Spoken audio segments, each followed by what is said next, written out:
Hello and नमस्कार दोस्तों, आप सभी का स्वागत है special education bright future channel पर। देखिए दोस्तों, ये जो विशेष शिक्षा से संबंधित हमने क्रांति लाने की जो पहल की है, उस पहल के अंदर आप सभी का जो योगदान रहा है, उसके लिए आप सभी का बहुत बहुत दिल से धन्यवाद और शुक्रिया।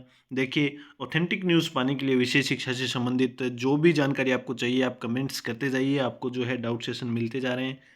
बिल्कुल बेझिझक होकर आपके मन में जो भी सवाल हों, विशेष शिक्षा से संबंधित आप हमसे पूछ सकते हैं। देखिए, पवन सैनी जी हैं, इन्होंने कहा है, नमस्ते सर, मैं स्पेशल डीएड कर रहा हूं और सेकंड ईयर में हूं। मैं सिर्फ L1 तक सीमित नहीं रहना चाहता, क्योंकि एमए हिस्ट्री भी कर रखी है और जनरल बीएड करना चाहता हूं, ताकि फर्स्ट ग्रेड विशेष शिक्षा के लिए एलिजिबल हो जाऊं।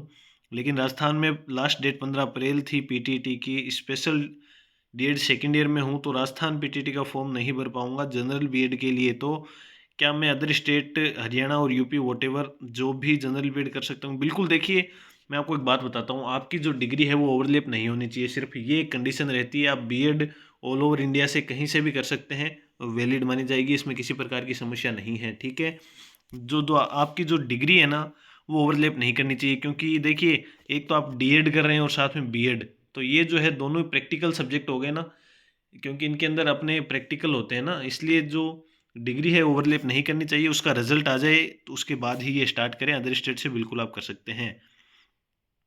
बीए में political science Hindi sociology subject थे, बीएड फर्स्ट ईयर एसएस से कर सकती हूँ क्या?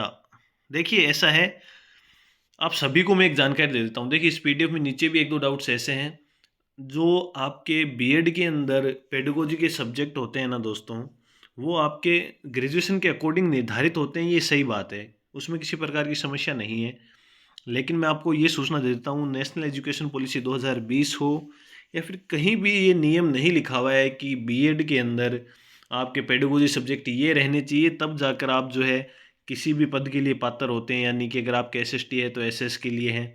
उदाहरण के तौर पर, जिनके ग्रेजुएशन में संस्कृत होती है, तो पेडागोजी ऑफ संस्कृत बहुत कम, 100 में से एक कॉलेज में मिलती है। लेकिन इसलिए वो पेडागोजी ऑफ टीचिंग हिंदी लेते हैं, ठीक है, बीएड के अंदर। और वो सभी बच्चे जो है संस्कृत के टीचर लगते हैं। ठीक है, मैंने आपको बता दिया ना। तो इसका मतलब ये है कि आप सब्जेक्ट ले सकते हैं, एसएसटी लें, कुछ भी ले लें, उससे कोई फर्क नहीं पड़ता है। ठीक है। हेलो सर, स्पेशल बीएड करने के बाद फर्स्ट ग्रेड नॉर्मल वाली वैकेंसी में फॉर्म भर सकते हैं क्या? देखिए, करियर गाइडेंस इनका नाम है। देखिए, स्पेशल बीएड अगर आपने की है तो बिल्कुल आप, आपके जो है वो एक थोड़ा सा वो ध्यान रखेंगे, आप पोस्ट ग्रेजुएशन जो है उन 6 सब्जेक्ट्स के अंदर आपकी की हुई होनी चाहिए। तो बिल्कुल किसी प्रकार की समस्या नहीं है, आप फर्स्ट ग्रेड विशेष शिक्षा के लिए एलिजिबल हो जाएंगे। ठीक है, उनकी जो वीडियोस का लिंक है मैं नीचे जो है डिस्क्रिप्शन में डालता हूँ, हर बार ही, इस बार भी डाल दूंगा। आप वहाँ से जो है सब्जेक्ट्स जो है आपके पोस्ट ग्रेजुएशन के वो कंफर्म कर लीजिएगा। ठीक है, ठीक है, ठीक है। कपिल कुमार सर, मैंने जनरल बीएड कर ली, अब स्पेशल कर रहा हूँ, तो क्या थर्ड ग्रेड में जनरल दोनों से आवेदन हो? बिल्कुल, जो है हमने कल ही ये वीडियो डाली है। जिस भी बच्चे ने जनरल बीएड कर रखी थी और अब स्पेशल बीएड कर ली है, तो उनको ये संशय है कि कल को मान लो विशेष शिक्षा में पोस्ट कम आए, तो क्या हम सिर्फ विशेष जो शिक्षा वाली जनरल बीएड की डिग्री है वही सिर्फ लगा पाएंगे फॉर्म में, या फिर नॉर्मल वाली भी? तो देखिए, आप दोनों की डिग्री जो है एक साथ प्रशिक्षण योग्यता है उसके अंदर लग जाती है। आपके अगर मान लो बहुत अच्छे अंक आए हैं और आपका नॉर्मल सिलेक्शन हो रहा है, तो बिल्कुल आप नॉर्मल जो बीएड की डिग्री है उससे उधर जा पाएंगे और विशेष से इधर आ पाएंगे। कोई समस्या नहीं है, एक साथ लग जाएगी। थर्ड ग्रेड में जिसके जनरल बीएड और स्पेशल बीएड, ठीक है, इसका अप्लाई जो है रिप्लाई हमने कर दिया है। ये वही वापस जो है डाउट है, तो बिल्कुल आप कर सकते हैं, कोई समस्या नहीं है। एलडी के बारे में बता दीजिए, एलडी की सीट्स आएगी या नहीं? देखिए, एलडी को सबसे पहली बात तो मैं आपको ये दिखा देता हूँ कि एलडी को जो है एमआर के अंदर ही जो है शामिल किया गया है गवर्नमेंट की तरफ से। देखिए, यहाँ पढ़ पाएंगे, अध्यापक लेवल द्वितीय विषयवार विशेष शिक्षा एमआर के पद हेतु, ठीक है, दिशा निर्देश जो है उस उनके अंदर देखिए, स्पेशल बीएड एजुकेशन एलडी योग्यताधारी अभ्यर्थियों को भी कंसीडर किया जाएगा। ठीक है, एमआर के अंदर जो है आपकी जो है आपको इंक्लूड किया गया है यहाँ अपने राजस्थान के अंदर। ठीक है, देखिए, सीट्स जब एमआर की आ रही है तो एलडी, देखिए, जब एलडी को शामिल कर लिया, आप ये थोड़ा सा समझिए, एलडी को जब एमआर में शामिल कर लिया गया है, तो आप ये क्यों सोच रहे हैं कि एलडी की सीट्स अलग से आएगी? जब एमआर की पोस्टें आती ही है तो आप तो तैयारी कीजिए ना, बिल्कुल बे जो है झिझक होकर, किसी प्रकार की समस्या उसमें नहीं है। ठीक है सर, बीएससी के अंदर फिजिक्स मैथ कंप्यूटर साइंस थी, स्पेशल बीएड 22 चॉइस चल रही है, फर्स्ट ग्रेड के लिए एमए किस में करूं? Please reply. एमए के लिए बीएससी और स्पेशल बीएड में सब्जेक्ट होना चाहिए क्या जिसमें करनी है? देखिए एमए आप किसी भी सब्जेक्ट से कर सकते हैं, किसी प्रकार की समस्या नहीं है, खासकर बीएससी वालों को, ठीक है। आप हिस्ट्री से करें, जो भी वो जो 6 सब्जेक्ट आ रखे हैं ना दोस्तों, म्यूजिक से और भी जो 3-4 सब्जेक्ट हैं उसके अंदर, वो वीडियो हमने डाल रखी है, आप लिंक से जो है नीचे डिस्क्रिप्शन में लिंक है, वहाँ से देख पाएंगे। उन 6 विषयों के अंदर आप एमए कर सकते हैं, किसी प्रकार की आपको कोई समस्या नहीं होने वाली है, ठीक है। सर मैं एमआर के कितने फॉर्म भरे गए थे सर, ये बिल्कुल देखिए, चलिए काम करते हैं। रीट के अंदर जो है, मेंस के अंदर देखिए, प्री का डाटा नहीं है अपने पास, रीट मेंस के अंदर किस कैटेगरी में और किस सब्जेक्ट के लिए, यानी कि जैसे फॉर एग्जांपल इंग्लिश के लिए, इंग्लिश के अंदर एचआई के अंदर जनरल के, ओबीसी के, एससी एसटी ईडब्ल्यूएस के कितने फॉर्म लगे, ठीक है। उसके बाद इंग्लिश में वीआई के अंदर, एमआर के अंदर, एचआई, मतलब तीनों कैटेगरी के अंदर सभी कैटेगरीज ये जो है अपनी कास्ट कैटेगरी, उनके फॉर्म कितने लगे, ये अपन वीडियो जल्द लेकर आएंगे, ठीक है। उसके बाद क्या जिन कॉलेजों की वैलिडिटी 24-25 से 26 तक है वो 2 साल की स्पेशल बीएड कर, बिल्कुल देखिए, हमने आरसीआई जो है ऑफिस दिल्ली के अंदर उनसे कांटेक्ट किया था, उनका यही जवाब मिला है कि जिनके आगे अंकित है 2026 तक, तो वो 2 साल की बीएड तब तक करवा पाएंगे। स्पेशल बीएड वाले दोनों एग्ज़ाम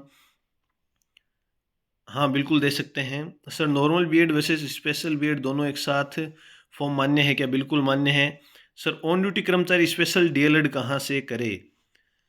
देखिए स्पेशल डीएलएड तो देखिए हमें नहीं पता है, अभी तक मुझे इसकी जानकारी नहीं है, थोड़ा चलो पता कर लेंगे। लेकिन आप जो है विशेष शिक्षा में बीएड जो है दूरस्थ शिक्षा से, यानी कि डिस्टेंस मोड के अंदर बिल्कुल कर पाएंगे। इसकी भी वीडियो मैं एक अलग से डाल देता हूँ। हालांकि आरसीआई की साइट पर सारे जो है ये इसके बारे में जानकारी पड़ी है, और एमपी भोज ओपन यूनिवर्सिटी में इसके फॉर्म अभी निकले थे, वो भी हमने हमारे चैनल पर जो है जानकारी दी थी, शायद आप उस समय कनेक्ट नहीं थे। सर मैंने नॉर्मल बीएड कर रखी है, स्पेशल बीएसटीसी चल रही है, तो क्या मैं थर्ड ग्रेड L2 दे सकती हूँ? देखिए आपने नॉर्मल बीएड कर रखी है और स्पेशल बीएसटीसी देखिए अभी तक वैलिड नहीं है, इसके ऊपर मैंने कल परसों ही वीडियो बनाया था। देखिए अकॉर्डिंग टू रूल्स अभी तक वैलिड नहीं किया गया है, और ना ही रीट की विज्ञप्ति में ये चीज़ कहीं लिखी हुई है। जब तक प्रमाणिक चीज़ें नहीं आ जाती है, जैसे कि मैंने आपको प्रमाण दिखाया एलडी को एमआर के अंदर शामिल कर लिया गया है, तो वो कर लिया गया है, ठीक है। उसी प्रकार से ये जो है ना, ये अभी तक जो है जैसे अपने फर्स्ट ग्रेड सेकंड ग्रेड में इनको मान्य किया गया है, जिनको special BSTC plus normal BEd जिन्होंने कर लिए, ठीक है। लेकिन L2 के अंदर अभी तक कहीं लिखा हुआ नहीं है और ना मान्य किया गया रीट 2023 में, तो मैं इसकी जो है हामी नहीं भर पाऊंगा, ठीक है।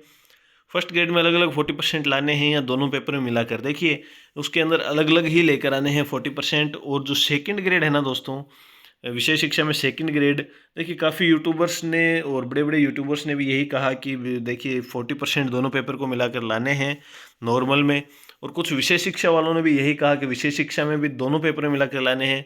लेकिन जहाँ तक हमें लग रहा है अलग अलग ही लेकर आने हैं, उसके बारे में भी जो है डिटेल्ड वीडियो अगर आप चाहिए, अगर आप सभी को चाहिए कि 40% अलग लाने हैं साथ में, तो कमेंट कर दीजिएगा, वो भी जो है अपन थोड़ी रिसर्च करके ले आएंगे।